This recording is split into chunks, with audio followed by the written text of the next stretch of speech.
Hey all, hope all is well. This is another video in the Road to Grandmaster series, and this one I'm going to go over my round 3 game from the Marshall Premier.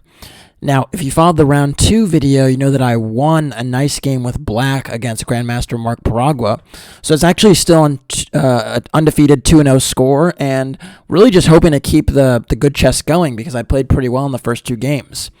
My opponent in this one was someone that you may know well if you followed any of the games I've gone over on this channel, because it's an opponent I've played many times this year by the name of Brandon Jacobson, International Master Brandon Jacobson. Brandon is a very young and talented player from New York. I think he's... At the time of this video, he's actually has 2 GM norms, and his rating is, I believe, around 2450 or 2460, but he actually has been over 2500 before, so he just needs to get that last GM norm, and I think a lot of people, including myself, are rooting for him because he's a good kid and obviously an American chess talent, so we're hoping things work out for him. But in this game, he's my opponent, and of course, I've played him many times this year, so I was hoping to kind of use some of that familiarity to my advantage. Now, of course, when you're playing someone that you know well, they also tend to know you well, so they know what you like, they know what you don't like for the most part, and a lot of times it just comes down to the first person that comes with a surprise having sometimes the advantage and actually winning the game, so I was hoping to do that first. Now, he was white, so he could dictate the course of the game a little bit more than me, but I was hoping to surprise him enough to create some confusion and then hopefully take over the game. So, without further ado, let's get into it. So, Brandon opened with d4, which is fairly typical for him. He plays all things, but I would say 80% of the time he's a d4 player. And after d4, I actually went e6. And the reason I opted for this particular move order is because it served me quite well in my round 2 game against Mark Paragua. And, inviting the French was not something I necessarily minded. Now, funnily enough, I expected a move like c4 or knight f3, keeping the opening in the d4 territory. But Brandon actually went e4 here and took up the gauntlet, the challenge, if you will, and said, okay, you want to play a French? We'll play a French. Show me what you got. So I went for d5, and I actually had no idea which line he would play because, again, he's not really an e4 player that much, so I wasn't sure, what he would go for. And he actually elected for the advance variation, which is a very interesting line, very dynamic, and actually sets the course of the game. So basically the idea for the most part is white is trying to make use of the fact that he has more space in the center, and typically the pawn on e5 is an effective wedge to build up an initiative on the king side against a king that castles to g8. So I thought that was basically his idea, to basically close the center and then get decent attacking chances. And I think Brandon knows just from experience of playing me that I would prefer to just play a gradual, methodical game, and playing a very sharp and dynamic one is not always what I'm keen on doing. So maybe that also went into it a little bit because he maybe thought he had some attacking chances here. So after e5, I went for c5. This is played almost universally. You have to basically try to undermine the center right away. And now white went c3, which is typical in the structure. You basically try and reinforce the pawn chain and the d4 pawn because you want to recapture on d4 with the pawn. And I went knight c6, adding more fuel to the fire on the d4 square. And then knight f3. And here is basically, there are basically a few different options here for black. Most people go for queen b6. I believe bishop d7 is also an option in some lines. I decided to play the move knight ge7. This is like a tertiary option that is actually employed by some players. The idea is that the c5 pawn isn't exactly a major problem for black, because if you take on c5 here, you actually break up your beautiful pawn chain, and now black actually goes knight g6. And the point is that now the pawn on e5 is hit multiple times, and the pawn on c5 is hit. So essentially, black will recover the pawn and, has a reasonable position here. And so, actually, typically most people in this structure tend to play bishop d3. And the point is that the black knight doesn't really want to go to g5, g6 if it doesn't have to, and instead really tends to go to f5, where it actually challenges the d4 pawn. And so there are lines that go cd4, cd4, and knight f5. And I've seen positions with bishop takes f5, e takes f5. And the idea here is that, white is giving up the bishop pair to sort of double black's f-pawns, but black tends to have a solid position by going bishop e7 and bishop e6 and kind of holding the fort in that way. So I've seen games that go like knight c3, bishop e6, castles, bishop e7. And this bishop on e6 seems like it's very poor right now because it doesn't have any scope. But actually there's some hidden dynamism in this type of structure where the bishop is actually doing a great job defending d5, and sometimes it even manages to pop out to another diagonal later in the game. So the bishop pair tends to be, a tour de force in some games in this line. Although, of course, white has really good control of the dark squares at present. And, of course, his pawn structure is slightly healthier, not having double pawns. So that's typically the way the game goes in the knight ge7 line. But here, Brandon actually had something different in mind and actually played the move knight a3. And this is a move I hadn't faced before, but is very, very interesting. And essentially the concept is I can put my knight on f5 like in the typical lines, but instead of rushing to put his bishop on d3, he actually is able to protect the d4 pawn with a retreat to c2. And the benefit of putting the knight on c2 is not only do you hold the d4 pawn, and some lines you're also controlling the b4 square so that a potential check on b4 is not so annoying. So interesting way to play it. Knight a3 doesn't have the most ambitious reputation, but it's actually quite a solid move, and there isn't any real issues with it. It's just not the sharpest way to play. So very interesting. After knight a3, I went knight f5 anyway, just keeping up with the plan. And now knight c2 is played, and you can see here that d4 is amply protected. And now the bishop on d3 can be played at a later date, so it actually makes a lot of sense.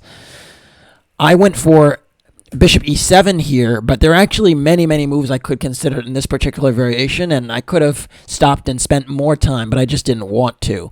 Other options included c takes d4, just trying to take the pawn on d4, then going queen b6 and trying to eye it like this.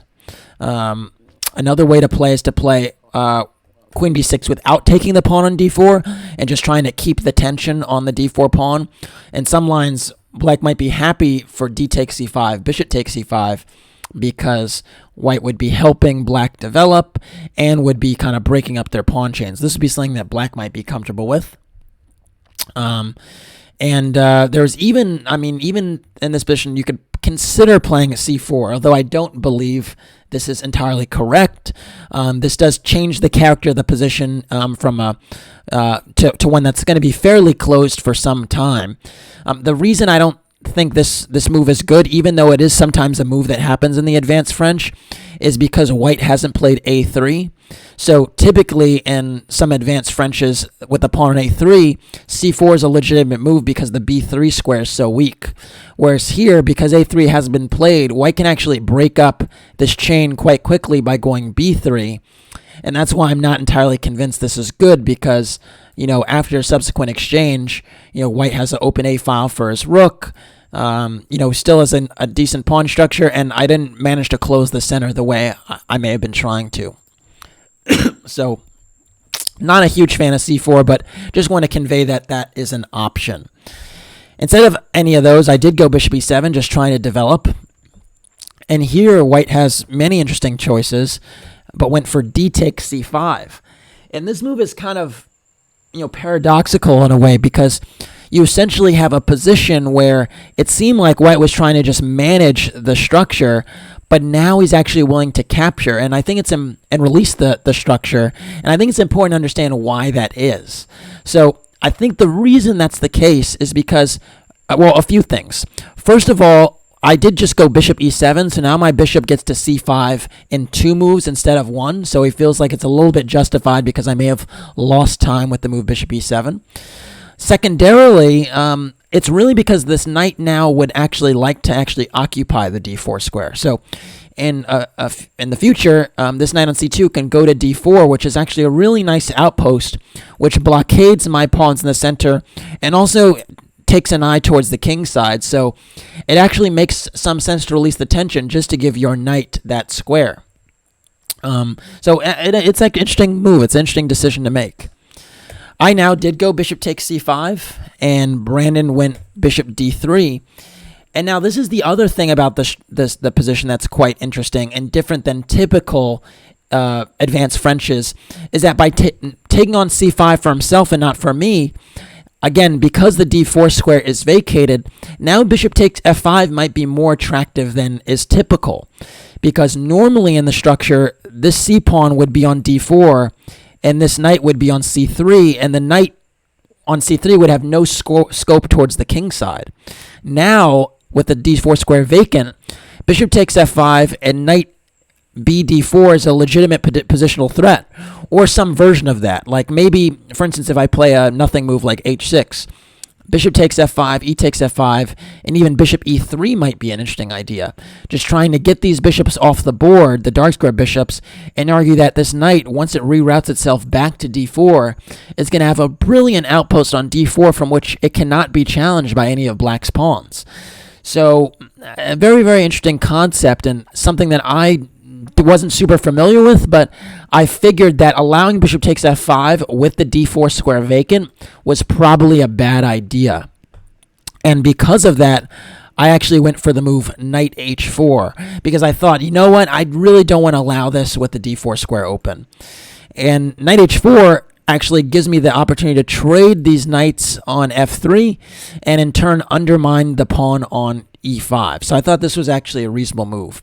Again, note that if castles is played, I can just take on f3 and take on e5, and here black would be better, just winning an important central pawn. So instead, knight takes h4 is kind of forced. One other thing I should point out is that if you play bishop g5, you think you're skewering the queen and the knight. Well, no, I can take on f3 with check with tempo, and then I could just recapture on g5. So that doesn't work. So because of that, knight takes h4 was played.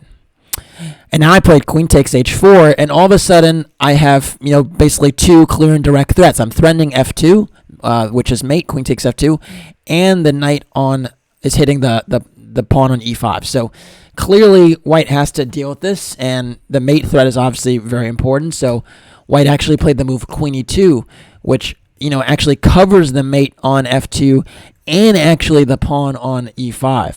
And I actually must say, for a second here, I was wondering whether this move was actually just a blunder, because I thought for a moment maybe I have knight takes e5, because I thought that, is it possible that if g3 now hitting my queen, I could take on d3 with check and then move my queen away and just be, exchange up. I thought that might be nice.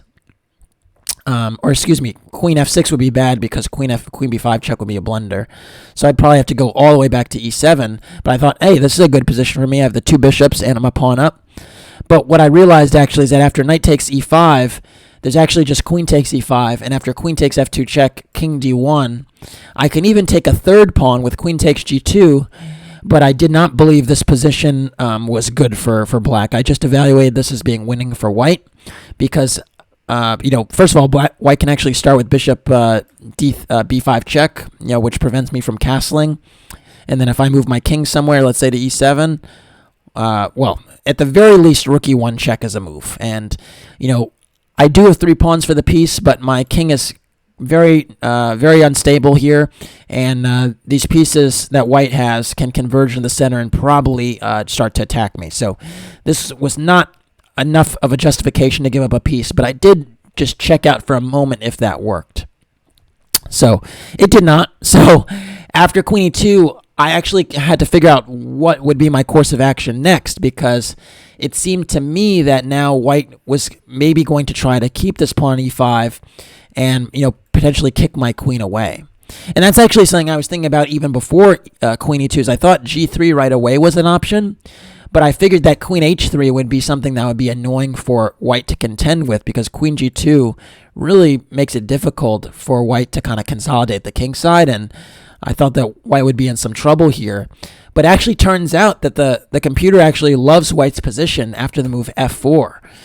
This is a move that I think humans would find difficult to play because it seemed like you're just allowing queen g2, which hits the rook on f1 and seems to win hits the rook on h1 and seems to hit the h2 pawn.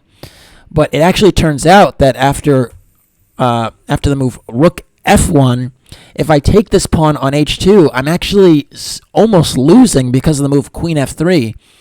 And all of a sudden, it's my queen that is basically got its hand caught in the cookie jar, and rook h1 is a serious threat just to trap the queen. So this would actually be a disastrous turn of events, where even though I'm a pawn up, my queen is just in no man's land. So yeah, so actually queen g2, and after rook e1, I'd actually have to go for a move like bishop d7 and not get greedy and take the h2 pawn, because that's actually the h2 pawn is shielding my queen from like getting back home. So yeah, so probably not a great idea, this queen h3, queen g2, but it's something that I thought during the game actually worked. Go figure. So anyways, after queen e2, I played castles, just castling, because I thought, this was made some sense. I'm trying to just finish my development, connect my rooks, and so on. And now white played bishop e3. But actually, again, the move g3 is actually very effective, and I think it just kind of is similar to the line from before, where after queen h3, now pawn f4, and I don't even have queen g2, but the point is my queen is kind of in no man's land here, and the bishop is bearing down on h7, and this pawn structure is extremely uncomfortable for me. I don't have any counterplay on the king side, and my king might be a little bit vulnerable here, so this would kind of be an ideal setup for white. Instead, after bishop e3, I was thinking, okay, well, e5 is hanging, but my bishop on c5 is hanging, so that's not nice. And I thought that in some positions now, with the d4 square vacant, white might be going for a dark square bind. So if I take on e3, I thought that after queen takes e3, white would be very, very happy to just castle kingside now, and then play knight d4 and have a risk-free position based upon the control on the dark squares.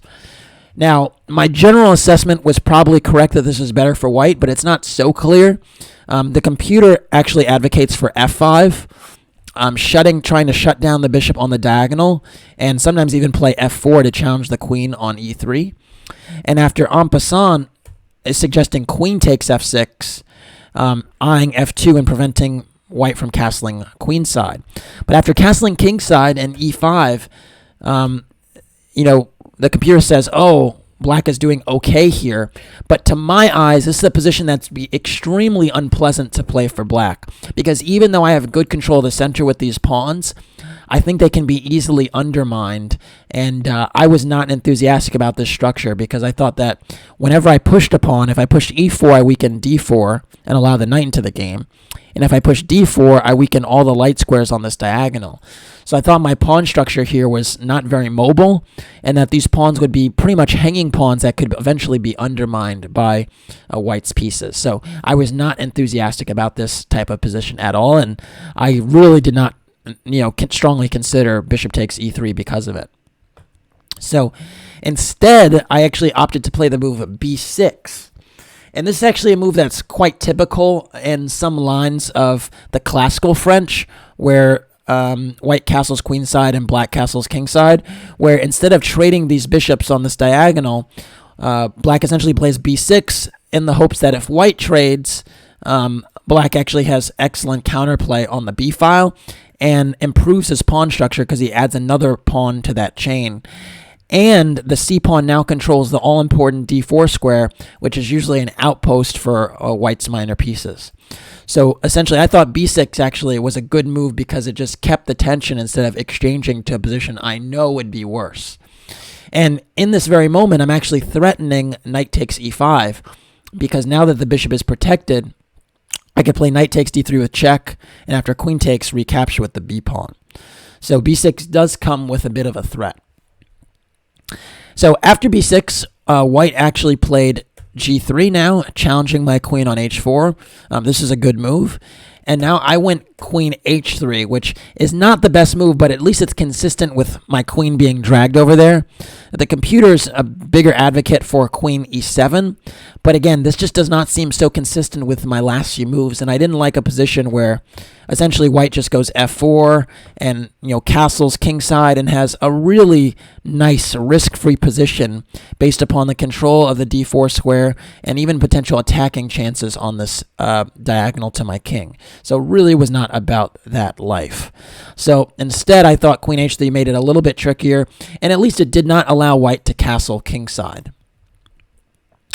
So now white actually played f4 anyway, I think in part maybe because he was thinking about queen g2 threat, but I think really because the e5 pawn was hanging. And here I played bishop b7, continuing to develop.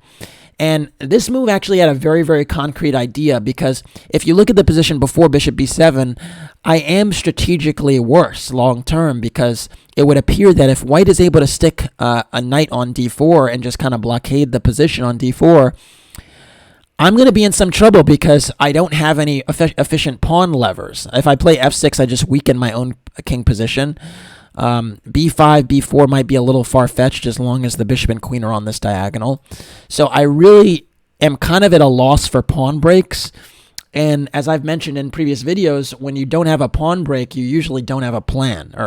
So I've always said no pawn break, no plan. And I think that's quite the consistent theme here. And so by playing bishop b7, I actually had a very specific plan connected to a pawn break that I think my opponent overlooked.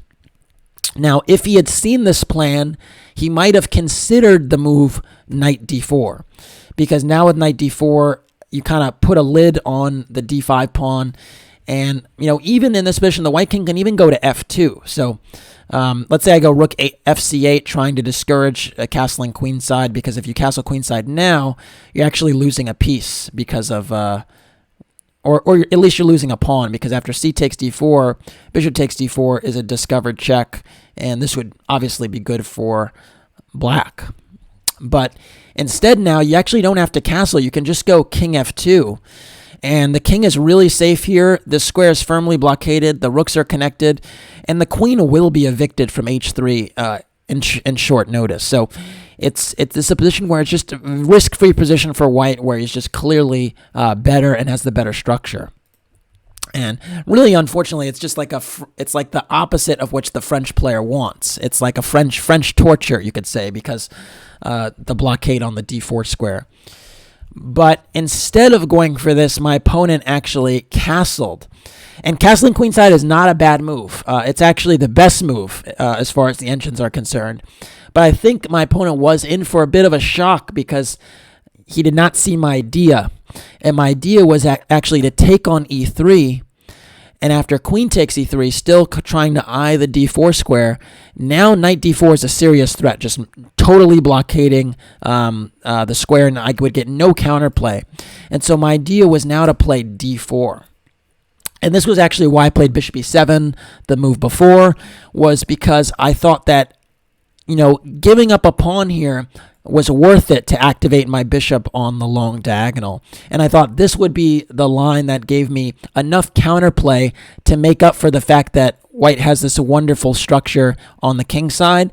I thought I would have to get some counterplay on the C and D files and this diagonal to justify my setup. And so this was the concept. Now, it turns out that this concept is actually wrong and incorrect, but I think it's actually kind of tricky to refute. But why don't you get a chance to pause the video and try to figure out why this setup is poor, or how white can refute the setup, because white does have a very, very advantageous path to a significantly better position.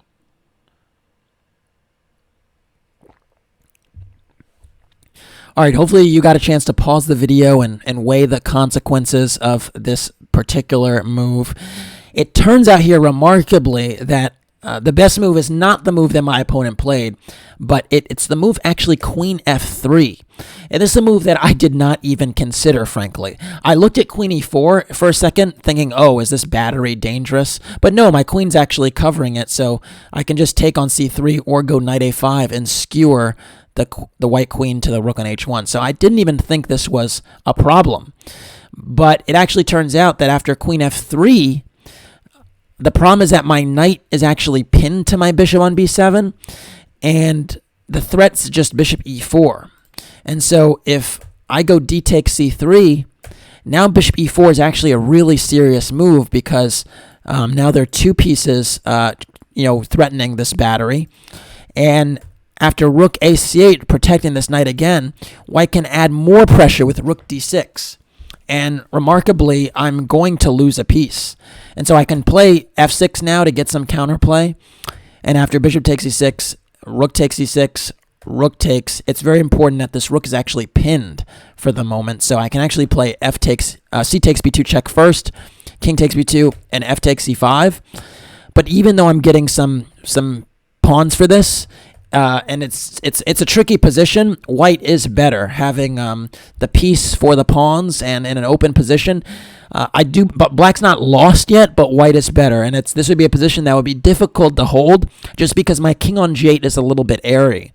So there's circumstances where white rook can come to d1, or a queen could come to e8, and it would be a tough position for both sides to play, but white would not run any risk at all of losing here. So definitely an interesting path forward, and this queen f3 move was simply a move I just had not considered even a little bit. So, it's funny how that works. It happens sometimes.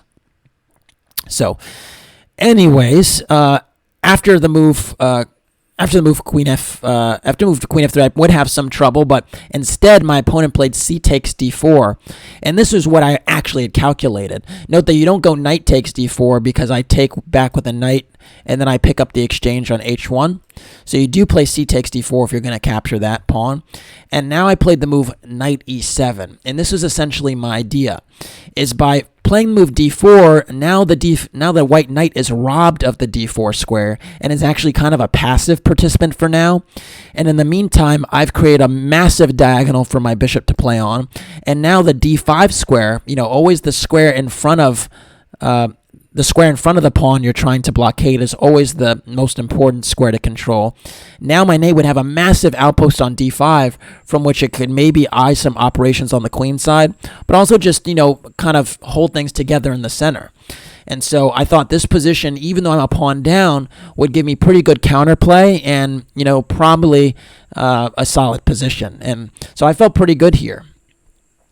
White now played bishop e4, just trading off those bishops. Note, he could actually move the rook, let's say to rook g1 or rook f1, and actually give me the h2 pawn. And this type of position would actually be a little bit risky to take this pawn, because opening up the h file for future use could be kind of double-edged.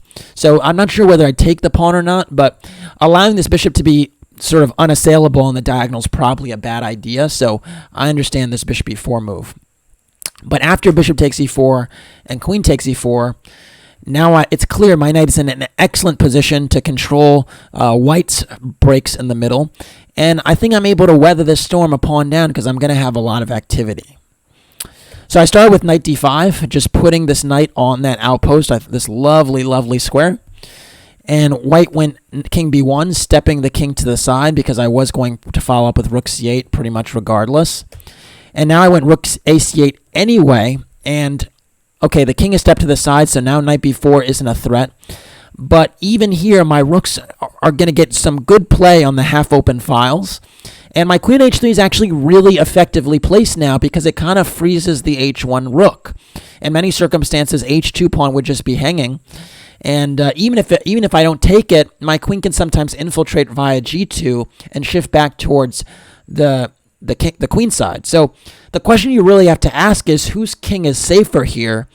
And in my opinion, in this position, I actually believe that black's king is a little bit safer than white's, because this pawn storm is actually not going to happen anymore, because the queen's on h3. And so I felt really, really comfortable here. So after rook ac8, white went knight e3, trying to get rid of that blockader. I think that's a good choice. And I went knight takes e3. And after queen takes e3, I went rook fd8. And my plan is now to probably put my rook on d5.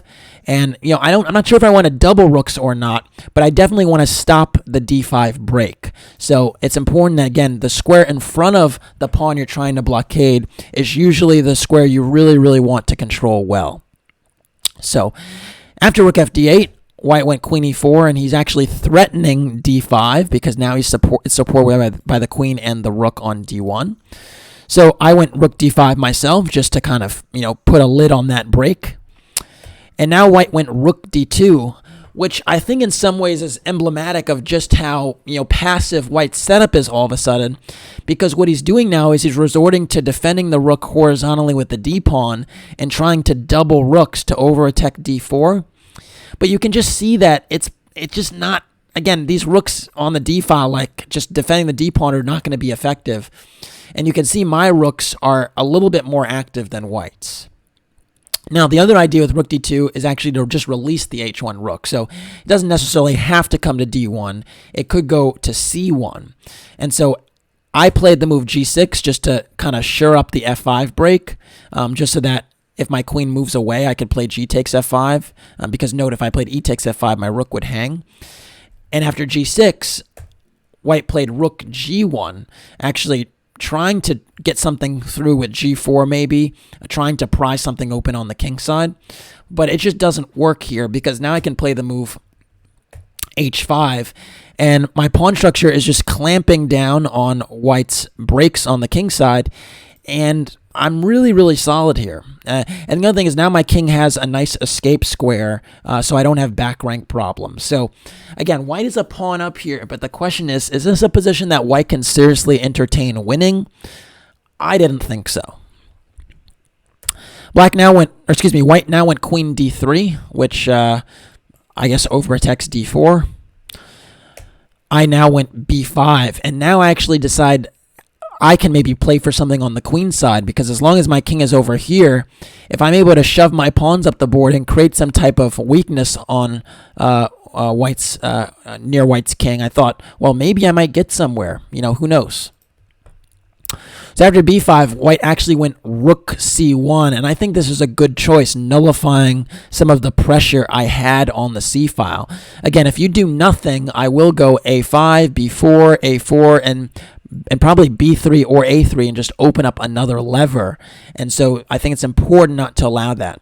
The other thing is after b5, I'm actually threatening rook c4, hitting the pawn on d4. So I think, again, trading these rooks made sense. And after rook c1, I didn't want to go passive and go rook d8 and give him the c file. So I actually took on c1 with check. After king takes c1, now I went h4, trying to kind of loosen up the screws on the king side a little bit, because I thought now that one pair of rooks had been traded, my king was a little bit safer on the king side than before. Note that if I went h4 at the rook, with two rooks on the board, white would have just gone rook g1 back and been excited to open up the g file. But here it's not as easy for white to make hay of the g file being potentially opened. And of course, if you play a move like g takes f4, or g takes h4, now you're actually weakening your pawn structure, and I could choose to go queen f, well, no, I can't go queen f1, but I can go queen takes h4, pick up this pawn, and now the f4 pawn is especially weak. And so I actually think, again, black would be, the one for choice here, just because it's a little bit easier to play black's position. Instead, after h4, white went queen f3, just trying to keep an eye on some of the squares my queen can go to. Note that my queen here is actually trapped, or almost trapped. It only has the f5 square. And if I go queen f5, then g4 is played, and then my queen is actually trapped, because let's say I do go queen f5. Now I have no squares, right? I can't go here. I can't, go anywhere on this diagonal. That would be a huge problem. So my queen is actually lacking squares at the moment, and I need to try and find some way to improve. And I think here I made a slight mistake. It doesn't change the evaluation of the position any serious way, but I think it, basically is just a little thing that, you want to just be mindful of in certain positions, and it's just keeping the tension. And so here I played the move h takes g3, which does not spoil anything, but I think even better would have just been to start with king g7. And the reason for that is white actually can't push the g-pawn and can't release the tension. So why should I do it? This is actually positive pawn tension for me. So there's no reason to essentially trade. I think one of the reasons I was kind of not into it is because my queen didn't have a square, but it's not like my queen can be attacked again, so there's no reason for me to just release this tension. And note that if white makes a move like a3, I can go a5 and press onward on the queen side, and my queen can come out one day with h takes g3 when the time is right. And so I think this would have been a little bit of a better way for me to, kind of cause some practical problems for white, because now this tension would have been hanging over Brandon's head. Instead, I took, and after h takes g3, now I went king g7, and again, the evaluation of the position hasn't changed, but I think some of my practical chances in the position went away just a touch, because white doesn't have to worry about that tension. And so after king g7, now white played b3, and this is a move I thought was very, very strange, because now I played a5, and I thought, wow, is white giving me a lever to open up the queen side and get to white's king? I was not really sure about b3, but I think it also just goes to show how tricky white's position actually is to play. Whereas my king is relatively snug and these pawns really can't be pushed, I can start shoving my pawns on the other side of the board. So white now went king b2, stepping out of the c file and getting the king a little bit closer to the action on this flank. And I played b4, which I thought was a nice move, basically entombing the king on the queen side so that there was no way it could potentially escape. And the other thing I liked about b4 is that it essentially fixed white's pawns so that any pawn pushed by white would just open the position further. The other thing that I like about it is that in certain positions, if the rooks do come off the board, the nature of this pawn structure means that I'm always going to have perpetual checks against the white king because it can't run away. So after b4, I actually was getting really excited. I thought that I might actually get some chances to win if white makes another mistake. And I was already thinking about different ways I could set up my queen and rook to deliver mate. So one idea was obviously to try and get my queen to c1 and my rook to c5, because that would be mate. Another idea I thought was maybe getting both of my pieces to the first rank and then trying to mate from behind there. But I was already thinking about different ways I can try and infiltrate with my rook and queen. The other thing I was thinking about is a well-timed a4 might be effective, because if I play a4 and get the pawn to a3, maybe there's some serious mating ideas with the thorn pawn there as well. So, who knows? White now decided to play queen d3, which I think is a good move, getting the queen a little bit closer towards the king side, towards the king, where the king's position is. It's actually on the queen side, and just basically making sure that I don't, have a ton of counterplay. And I now went for the move rook d8. And I basically was trying to get in this idea I spoke about, getting my rook to the c file, getting my queen to the first rank, and then delivering a mate on c1. And white has to be very, very careful, because a few slips and this position can go very, very left very quickly. Because of this rook d8 move, white played rook c2, essentially saying, you know what, I can't afford to allow you to control the c file. That's probably a bad idea. And now I went for the move queen h1. And my idea here was I'm allowing g4, yes, but I thought that this would, now I'm actually getting a move like queen g1 or even queen d5 from which I can attack the d4 pawn. And I figured that if I'm actually able to recover this pawn and still keep heavy pieces on the board, this will be a problem for white. So I was thinking if I go queen g1, rook takes d4, and then rook d1 and rook b1 mate, that would be very nice. So after queen h1, white actually went queen e3, and this is a very, very important move because you actually take away this queen g1 idea from me, trying to get the d4 pawn, and you just basically make sure that I'm not getting in. And you have to be very, very careful not to let my rook in via the c file or the d file. I now went queen d5, shifting gears to attack the d4 pawn, and now white went rook d2, defending it. But you can see here that white has done quite well not to allow my queen or rook in together, because if you do, it's just losing. And unfortunately for me, now that I've actually moved my queen away from h3, g4 is actually a serious threat, because if I allow g4 in conjunction with f5, it's my king that's all of a sudden very, very weak. So after the move rook d2, I decided, you know what? Brandon had defended pretty well. I don't have any effective way in, so I played the move rook c8. And this was kind of my last-ditch effort to get in, because if g4 is played now, that would be a terrible blunder, I think, because you allow queen c6, not queen d6, queen c6. And I think, allowing the queen c1 check threat is kind of dangerous. I mean, maybe even here white can play like rook g2 or something, or no, not rook g2, that hangs the rook. Maybe rook h2, and actually white's actually controlling all of the entry squares. So maybe it's not totally problematic, but it's certainly risky, because I also can try queen h1 to get in like that. So basically, after rook c8, white played rook c2, essentially trying to just nullify my pressure on the rooks. And of course, if I go back to d8, we repeat moves with rook d2.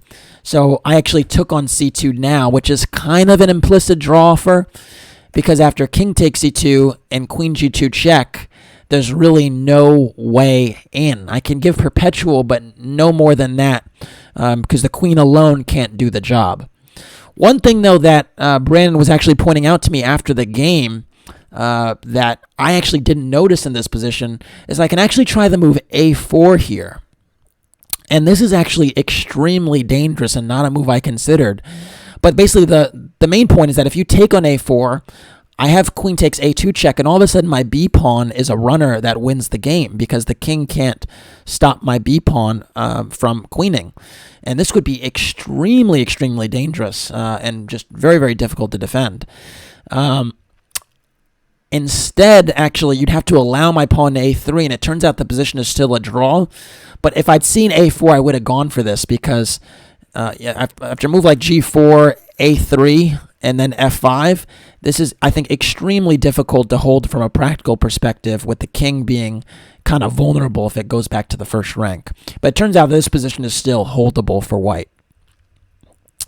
Instead, though, I just played queen g2 check. And after king b1, I went queen f1 check. And after king b2, I could deliver another check on g2, but I thought maybe I might have a little bit of a trick here with the move queen d1. And that's why I played this move, because I thought it was a little bit tricky and it didn't spoil anything. The reason I thought it was kind of tricky is because none of white's pawns can now move without being captured. And it seemed to me that the king also can't move, so white's actually kind of short on moves. The other thing that's kind of funny is that if you play a3, I actually can take it, and if you take on a3, that's checkmate on a1.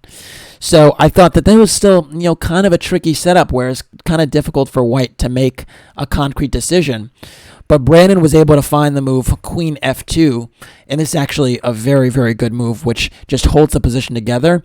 And now the queen can basically jump and dance between the f2 and e3 squares without having to do anything. So I now went queen d3, trying to take away the e3 square, but now the king is free to move. And so Brandon just played king c1, and now after queen c3 check, king b1, queen d3, we wound up repeating and agreed to a draw. I thought this was an interesting fighting game, just because, well, first of all, it was a French defense, and the French defense is always a fighting type of opening. But also just the middle game position that arose, where white was a pawn up, but didn't have enough activity to kind of like activate his rooks, I think showed pretty good judgment on my part as far as which position to go for. Because before the d4 sacrifice, I was very much in danger of just being slowly squeezed to death. And if white was able to just blockade the d4 square effectively, I would have had no counterplay. So sometimes actually it's worth it to give a pawn up for activity, just because the alternative is just not acceptable. And, having no activity but having material equal, and having a lot of activity but being a pawn down, well, the latter is usually the more attractive choice. So I went for it. I really did not have very many losing chances in this game. It was pretty much a game where I was pretty much fine the whole time. And, yeah, I thought it was a well-played game. And Brandon, of course, defended well when he got into a little bit of trouble. So kudos to him. Anyways, that's it for this one. Thanks for watching. Please like and or subscribe to the channel. And if you want to support the Road to Grandmaster journey, you could do so by making a donation through the PayPal link in the description below. Thanks again. Take care.